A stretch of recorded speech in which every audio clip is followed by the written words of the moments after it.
Bismillahirrahmanirrahim. Assalamualaikum warahmatullahi wabarakatuh.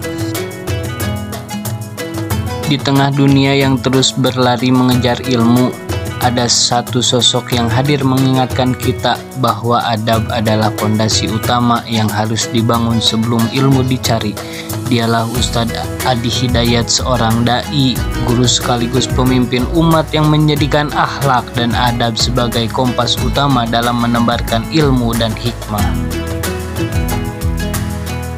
Ustadz Adi Hidayat lahir pada tanggal 11 September 1984 di Cianjur, Jawa Barat. Beliau dibesarkan dalam lingkungan keluarga yang menanamkan nilai-nilai Islam sejak dini.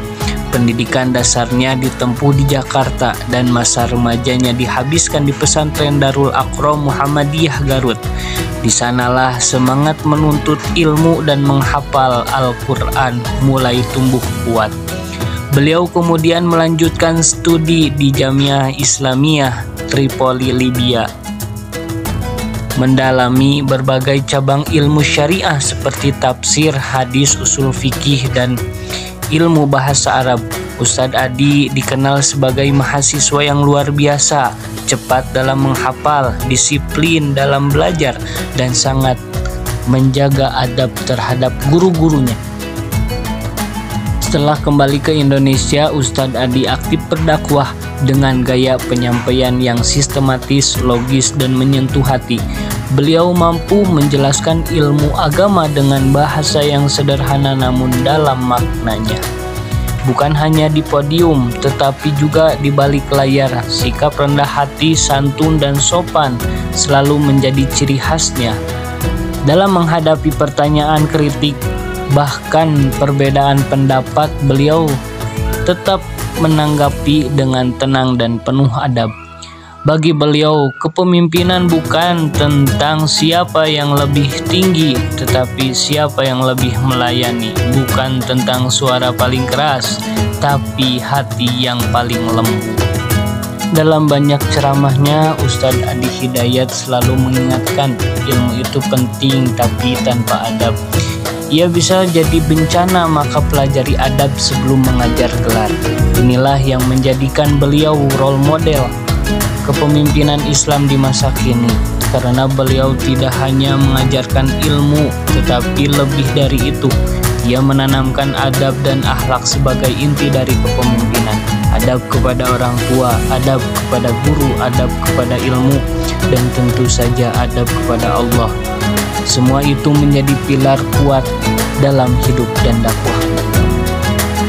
Orang yang punya ilmu tapi tak punya adab ibarat pohon tinggi yang akarnya rapuh. Tapi orang yang punya adab, meskipun ilmunya sedikit, Allah akan tinggikan derajatnya. Dunia ini tidak kekurangan orang pintar, tapi dunia sangat membutuhkan orang ilmu yang berhias adab.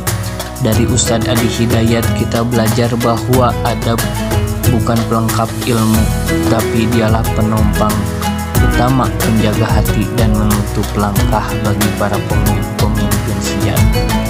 Jadilah pemimpin yang bukan hanya cerdas tapi juga beradab, karena adab lebih penting daripada ilmu. Kenapa adab didahulukan sebelum ilmu? Adab itu sikap moral yang membimbing kita untuk berperilaku baik. Jelas?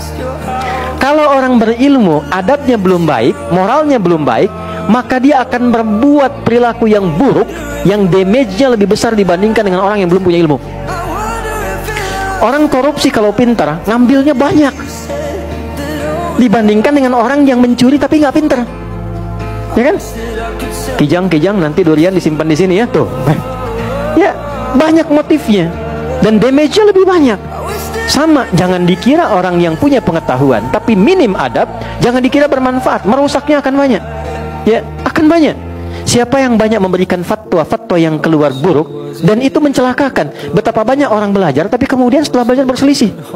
Ada yang mencela si fulan, ada yang mencela si fulan. Ada yang suami baru ngaji pulang mencela istri, istri baru ngaji bid'ahkan suami. Dan yang paling menarik adalah Ketika kita belajar kan untuk menyatukan, yang kurang kita tutupi, yang lebih kita turunkan untuk disamakan. Tapi bisa terjadi demikian, apa yang salah? Adab. Maka Islam datang untuk melatih adab terlebih dahulu, dan saat yang bersamaan ilmu diberikan. Jadi tidak harus nunggu 16 tahun, itu bersamaan. Karena saat belajar adab pun sedang belajar ilmu, ilmunya khusus adab. Karena itu para ulama itu mendahulukan pelajaran adab dengan babnya sebelum masuk kepada ilmu-ilmu pokoknya. Assalamualaikum warahmatullahi wabarakatuh.